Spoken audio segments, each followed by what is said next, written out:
नमस्कार दोस्तों, मेरा नाम अंकित है। आज हम चरक संहिता सूत्र स्थान अध्याय 12 वात कला कलिया अध्याय के बारे में जानेंगे। इसमें पहला टॉपिक आता है वात संबंधी तद्विध संभाषा परिषद। ये क्या है? तद्विध संभाषा परिषद क्या है? एक जर्नल डिस्कशन, जैसे नीचे लिखा हुआ है, डिस्कशन ऑन वात दोषा। ठीक है, ये हमें 7 जगह, टोटल चरक संहिता में 7 जगह हमें तद्विध संभाषा परिषद का वर्णन मिलता है। अब वो देखते हैं कैसे है। जैसे सूत्र स्थान में 4 मिलती है हमें देखने में, शारीर स्थान में 2 और कल और सिद्धि स्थान में 1। ऐसे टोटल 7 हमें देखने को मिलती है। अब वो देखो कैसे है। सूत्र स्थान में 4 कौन सी है? पहले अध्याय में सूत्र स्थान के दीर्घजीवित अध्याय, जिसमें हमने आयुर्वेद का अवतरण के बारे में जाना था। दूसरी ये है वात कला कलिया अध्याय में, जिसमें हम वात दोष, पित्त दोष और कफ दोष संबंधी संभाषा परिषद का वर्णन मिलता है। तीसरे हमें मिलती है सूत्र स्थान के अध्याय 25 यज पुरुष अध्याय में, उसमें पुरुष के भाव को उत्पन्न होना कैसे, किससे कैसे उत्पन्न हुआ, उस बारे में तद्विध संभाषा परिषद हुई है। चौथी मिलती है सूत्र स्थान अध्याय 26 अत्र भद्र का अध्याय, जिसमें रसों की संख्या का निश्चय करना कि भी रस कितने हैं, 1 है, 2 है, 10 है, कितने हैं, ऐसे करके। फिर आते सारे स्थान में 2 संभाषा परिषद है। एक तो सारे स्थान अध्याय 3 मतलब कि गर्भ अवक्रांति अध्याय में हमें देखने को मिलती है। और दूसरी मिलती है हमें सारे स्थान अध्याय 6 शरीर विच्छय, उसमें मिलती है अध्याय में देखने को। उसमें हमको पता चलता है कि भाई कि गर्भ में पहले किस भाग की उत्पत्ति हुई है, कि भाई गर्भ में कौन सा अंग पहले बनता है, हृदय बनता है, सिर बनता है, इंद्रिय बनते, क्या बनता है। और लास्ट वो मिलती है हमें सिद्धि स्थान अध्याय 11 फल सिद्धि अध्याय में, उसमें फल बस्ती का निश्चय करने के लिए हमें संभाषा परिषद मिलती है। हमें इस प्रकार 7 संभाषा परिषद का पता चल गया है यहाँ पे।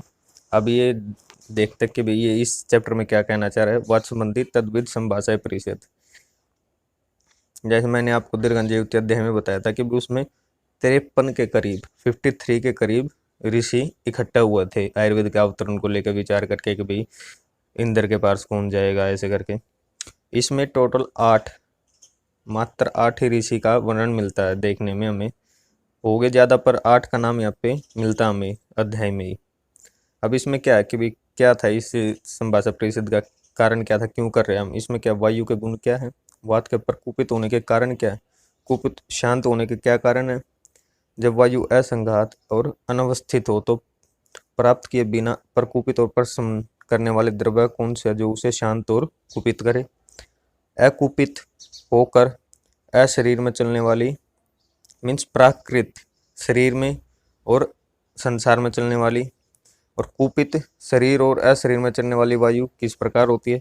प्राकृत मीन्स ये 8 क्वेश्चन दिए, ये आपको पता होना चाहिए कि भाई 8 इसमें क्वेश्चंस मिलते हैं हमें। और इसमें एक बात याद रखना, 8 ही ऋषि है जो इन क्वेश्चनों के जवाब देंगे। ऐसे नहीं है कि भी एक पहले का पहला दे देगा, ऐसे नहीं है, अलग अलग है, देख लेना आप भी। जैसे वात के गुण कौन बता रहा है? कुश वैद्य बता रहे, कुश नामक वैद्य वात के गुण बता रहे। किस तरह गुण बता रहे वात के? रुक्ष, लघु, शीत, दारुण, खर और विशिद, ये 6 गुण वायु के बताए गए हैं। अब ये क्या वात के प्रकोप का कारण कौन है?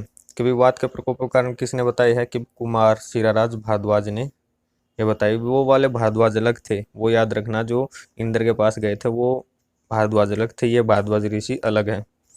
ठीक है, इसमें क्या बताया उन्होंने वात का प्रकोप का कारण क्या है? कि भाई इस उन्होंने कहा है कि भाई जो वात के गुण है वो ही अगर हम ज़्यादा मात्रा में ले, उनका सेवन करें, या समान, या जैसे लिखा हुआ समान गुण अभ्यास ही धातु वृद्धि कारणम इति, मीन्स समान गुणों का अभ्यास करने से धातु की वृद्धि में कारण होता है।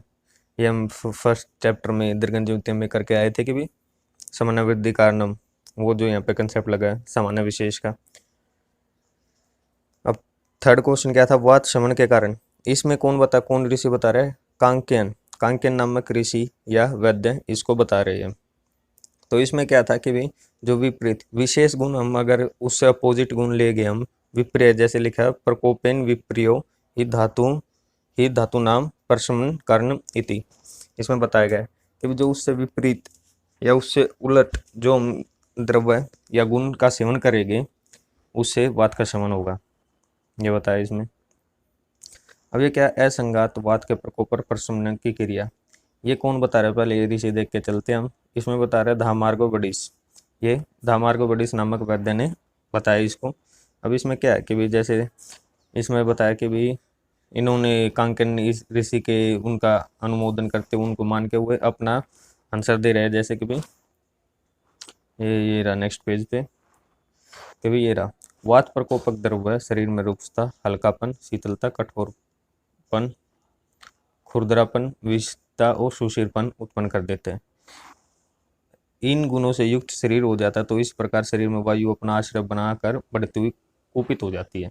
और वात शामक द्रव्य कौन से है, क्या होता है, क्या कर्म है उनके देख, वो क्या कहते हैं, स्निग्धता, गुरुता, उष्णता, रुक्षता, मृदुता, पिछलता, स्थूलता उत्पन्न कर देते हैं। इनसे क्या है, शरीर में वायु न रुक कर चलती और शांत हो जाते हैं। मीन्स इसमें कि भी अब ये क्या है कि भाई प्राकृत शरीर वायु के कर्म, इसमें कौन बता रहा है, अब ये आपको याद रखना है कि भाई वायुर्वेद के राज ऋषि ये बता रहे हैं कि भाई प्राकृत शरीर वायु के कर्म। एक बात याद रखना, अब आगे से जो 4 क्वेश्चन बचे, 5वां, 6ठा, 7वां, 8वां, ये वायुर्वेद ही बताएंगे। जो 8 क्वेश्चन थे ना टोटल हमारे स्टार्टिंग में, अब ये जो 4 तो उन्होंने बता दिए, अब जो 4 बचे 4 ये ही बताए गए आयुर्वेद ऋषि। अब देख लीजिए इन्हें क्या क्या कि भी प्राकृतिक शरीर वायु के क्रम क्या है कि भी जो वायु है शरीर में क्या करती है, जैसे हम पढ़ के आए हैं कि भी सभी धातुओं को बढ़ाना, उनकी वृद्धि करना। ये जैसे अब लिखा भी होगा, जैसे कुपित है, कुपित वायु को प्रत्यक्ष प्रमाण, अनुमान प्रमाण आप तो देश से सिद्ध कर सकते हैं। ये बताया कि भी कि वायु तंत्र और यंत्र को धारण करती है। फर्स्ट चीज तो ये है, प्राण, उदान, समान, व्यान, अपान वायु, पांचों वायु आत्मा आत्मा है इनकी, ठीक है ना। जो वायु है इन 5 वायु के जो हम पढ़ के आ रहे बात कितने थे, प्राण वायु, समान वायु, उदान वायु, व्यान वायु, अपान वायु, इनकी आत्मा है। जितने भी कर्म होते हैं मन का नियंत्रक है, अपने विषयों को, सभी इंद्रियों को अपने विषय में ग्रहण करने वाली है कि भी वो अपने विषय में लगी रही सभी इंद्रियां। शरीर का संधान करती है, शब्द स्पर्श की प्रकृति है, स्पर्श ज्ञान होती है, शब्द की उत्पत्ति होती है। ये मीन्स शरीर में हर्ष उत्साह मीन जो हम करते हैं वही मलों को बाहर निकालती है।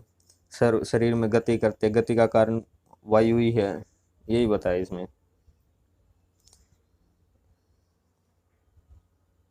अब ये क्या है, विकृत शरीर वायु के कर्म। विकृत शरीर वायु के कर्म क्या है, जो प्राकृत थे उससे अपोजिट हो जाएगी क्योंकि कुछ भी ठीक ना होना शरीर में।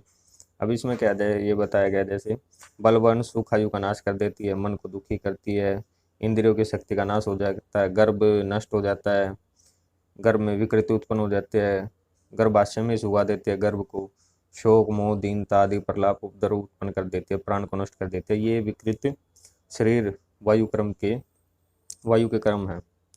अब क्या है, प्राकृत लोक वायु के कर्म। प्राकृत जो पर संसार में है उसके क्या कर्म है देख लो। इसमें क्या, पृथ्वी को धारण करती है, अग्नि को जलाना, सूर्य चंद्रमा को अपनी अपनी गतियों में उचित रूप से रखना, बादलों को उत्पन्न करना, जल को बरसाना, नदी तालों को उचित रूप, फल फूलों को यथासमय उत्पन्न करना। यही है, सोना चांदी को विभक्त करना। मतलब कि जो अगर वायु, जो संसार में वायु है वो अगर नॉर्मल रहेगी तो सभी एक्टिविटी नॉर्मली होगी। अगर वायु अगर अलग डायरेक्शन में चले जाते हैं, जैसे हम मानसून के सीजन में देखते हैं कि कहीं पे वायु का प्रेशर कम हो जाता है, कहीं पे ज़्यादा हो जाता है, उसकी वजह से जो रेन होनी चाहिए थी वो लैंड पे ना होके ओशन में ही हो जाती है, तो वो हो जाता है विकृत वायु का कर्म हो जाता है। अरे ये जो प्रकृत क्या होगी कि भी जो बारिश होनी थी मानसून के सीजन वो लैंड पे ही हो रही है अधिकतर एज कम्पेयर टू ओशन, वो बताया इसमें। अब जैसे प्राकृत था, अब ये विकृत आ गया। जब अब इसमें क्या है, वही जैसे मैंने बताया कि समुद्रों का उत्पीड़न करना, तालाब नालों को जल का उल्टा बहना, सभी काम उल्टे होना है इसमें। कि भी जो फूल है वो फूल नहीं खिल पा रहा अच्छे से, वायु है उसकी डायरेक्शन अलग हो गई है, जो या है तो इतनी, या कहीं पे बाढ़ के हालात हो गए हैं, कहीं पे बिजली गिर रही है, कहीं पे उल्कापात पड़ रहा है, कहीं पे फसल ही नहीं हो रही है। मीन्स ये जो है ये विकृत लोक वायु के कर्म है। ये किसने बताया? ये 4 के 4 क्वेश्चन आपको पता ही है कि भाई वायुर्वेद राज ऋषि ने बताए हैं। अब ये क्या है कि वायु के चिकित्सक क्रम का वर्णन क्या है? ये क्या है? यह वायु भगवान है, संसार की उत्पत्ति में कारण है, अवयव है, प्राणधारियों को उत्पन्न करने वाली है, विनाश करने वाली है, सुख दुख को देने वाली है। इसका नाम मृत्यु, यम, नियंता, प्राजापति, अदिति, विश्वकर्मा, विश्वरूप, स्वर्ग है। ये मतलब कि इसके क्या है? प्राय है। ये याद रखना, वायु के प्राय क्या है? अनु, विभु, विष्णु, भगवान, वायु ही लोक को क्रांता। ये सभी वायु के प्राय बताए गए हैं यहाँ पे, ये देख लेना आप अभी। अब ये क्या? मरीच का उपयुक्त वर्णन के सार्थकता के बारे में प्रश्न। क्या मरीच ऋषि क्या बोलते हैं? अब इस प्रकार आयुर्वेद के वचनों को सुनकर मरीच नामक वैद्य ने कहा कि आपने जो कहा वो सब ठीक है, परंतु आयुर्वेद शास्त्र के ऊपर हम चर्चा कर रहे हैं, संभाषा परिषद कर रहे हैं, हम वायु के कर्मों को क्यों विचार विमर्श कर रहे हैं? ये इनकी शंका उठी है। अब ये उसके आयुर्वेद का उत्तर आता है कि भाई जब तक हमें नॉर्मल किसी चीज़ का नॉर्मल ही नहीं पता होगा प्रैक्टिकल लाइफ में, जैसे हम आगे जाके पता करते हैं कि भाई जो लोक है और पुरुष है, पुरुष वो सामान्य ही है, जितने भाव लोक में है उतने ही भाव पुरुष के अंदर भी है। वो उसी के कंसेप्ट के ऊपर उन्होंने बताया कि हमें पहले जो नॉर्मल वायु है उसके क्रम पता होने चाहिए, हम तभी तो उसको शरीर में अप्लाई कर पाएगा उस कंसेप्ट को। तो वो है इसमें। अभी आते हैं सेकंड संभाषा परिषद इसी चैप्टर में। पित्त संबंधी, पहली थी वात संबंधी, अब है पित्त संबंधी। इसमें क्या प्राकृत और विकृत पित्त के क्रम बताए गए हैं। अब मरीच ने कहा कि शरीर में पित्त के अंतर्गत रहने वाली अग्नि ही कुपित और अकुपित होकर, मीन्स जो अग्नि है वो ही पित्त को कुपित या प्राकृत रखती है, मीन्स प्राकृत या विकृत अवस्था में लाती है अग्नि ही। इसमें क्या है? उसके द्वारा क्या होता है? शुभ अशुभ, अन्न का पचना न पचना, नेत्र से देखना न देखना, ताप क्रम में ठीक रहना न रहना, शरीर में स्वाभाविक गौर कृष्ण वर्णों का रहना या अस्वाभाविक वर्णों का रहना, शौर्य, भय, क्रोध, हर्ष, मोह, प्रसाद आदि द्वंद्व जैसे सुख दुख, इच्छा, द्वेष आदि का होना न होना, ये सभी पित्त के अंतर्गत रहने वाली अग्नियों का संपादन करते हैं। ये जैसे बताया मरीच ऋषि ने कि भी अगर वो प्राकृत रहेगी तो उसमें सभी कार्य शुभ हो गए, अन्न का ठीक पाचन होगा, नेत्रों से ठीक दिखाई देगा, ये सब कुछ है। अगर वो विकृत हो गए तो अशुभ कार्य हो गए, अन्न का पाचन नहीं हो पाएगा, नेत्रों से देख नहीं पाएगा, ये बताया गया इसमें।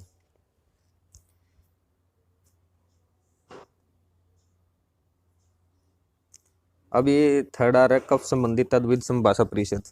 इसमें क्या देखने को मिलता है? देखिए एक बार। इसमें क्या कि भी मरीच नामक वैद्य ने इस वचनों को सुनकर काप्य नामक वैद्य ने कहा। इसको कौन बता रहा है? काप्य जी बता रहे, काप्य नामक वैद्य। ये बात याद रखना किस ऋषि ने क्या बताया, क्योंकि संभाषा परिषद में ऐसे तो पता होना चाहिए कि किसने क्या बोला था। तो ये वही है, इसीलिए चैप्टर का मेन है ना कि इसमें कुछ ज़्यादा वो बताए गए विस्तार से। अब इसमें क्या है कि भी नामक वैद्य ने कफ के अंतर्गत रहने वाले सोम, जो सोम मीन्स जल, कोई कुपित हो रहा है, कुपित कर, जो ही कि भी जो जल है, जैसे उसमें अग्नि था पित्त में, इसमें जल है, वही कुपित है, कुपित होकर इसमें क्या करता है? शुभ कार्य अशुभ कार्य करने वाला, जैसे दृढ़ता, स्थिरता उत्पन्न करना, शरीर में उपचार करना, कार्य करना, उत्साह करना, आलस्य करना, वृश्चिता करना, नपुंसकता करना, विश्व का ज्ञान अज्ञान होना, बुद्धि, मोह आदि ऐसे द्वंद्व, शक्ति अशक्ति आदि का उत्पन्न होना, ये सभी कफ के प्राकृत और विकृत क्रम है। ये किस पे डिपेंड है? सभी सोम पे, मीन्स जल पे डिपेंड है। जैसे पित्त किस पे था? अग्नि पे था। अब ये फोर्थ टॉपिक आ रहा है इसी चैप्टर में, त्रिदोष संबंधी तद्विध संभाषा परिषद में पुनर्वसुआत्रेय का निर्णय। अब आत्रेय ने निर्णय लिया कि भी वो बोल रहे कि भगवान पुनर्वसुआत्रेय ने इस प्रकार काप्य के वचनों को सुनकर कहा कि आप सभी जन अपनी अपनी जगह ठीक है, परंतु एकांत को वचन को छोड़कर, क्योंकि वात पित्त कफ तीनों ही शरीर का निर्माण करते हैं, ना कि कोई सिंगल वात कर रहा है या कोई पित्त कर रहा है या सिंगल कफ कर रहा है, तीनों ही मिलकर शरीर का निर्माण कर रहे हैं। पुरुष को बलवान, सुख और बहुत बड़ी आयु से युक्त करते हैं। जैसे ठीक ठीक रूप से क्षीण किए गए धर्म अर्थ काम मोक्ष पुरुष को इस लोक में और मृत्यु के बाद स्वर्ग में बड़े कल्याण से युक्त करते हैं। यदि यही वात पित्त कफ विकृत हो जाते तो पुरुष को बहुत ही बड़े विपर्य मीन्स रोग को उत्पन्न कर उसकी आयु को अल्प कर देते हैं, मृत्यु को देने वाले होते हैं।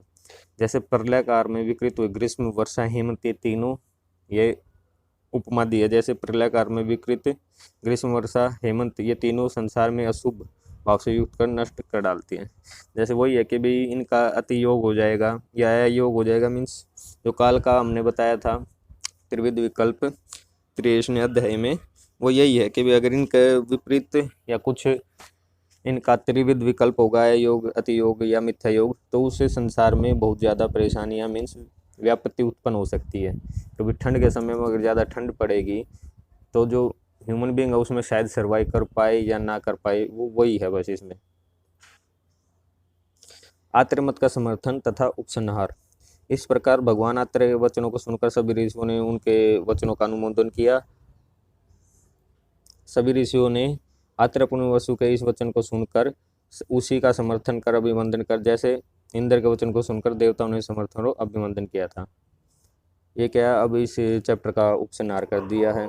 इसमें क्या है, क्या देखा हमने, वायु के 6 गुण देखे हैं, 2 प्रकार के कारण देखे हैं, वायु के अनेक प्रकार के कर्म, फिर वायु के 4 प्रकार के कर्म, ये देखे इसमें। इसमें 3 टॉपिक मेन थे। एक तो था वात संबंधी, पित्त संबंधी और कफ संबंधी, ये 3 टॉपिक मेन थे। इसी के साथ ये चैप्टर समाप्त होते हैं।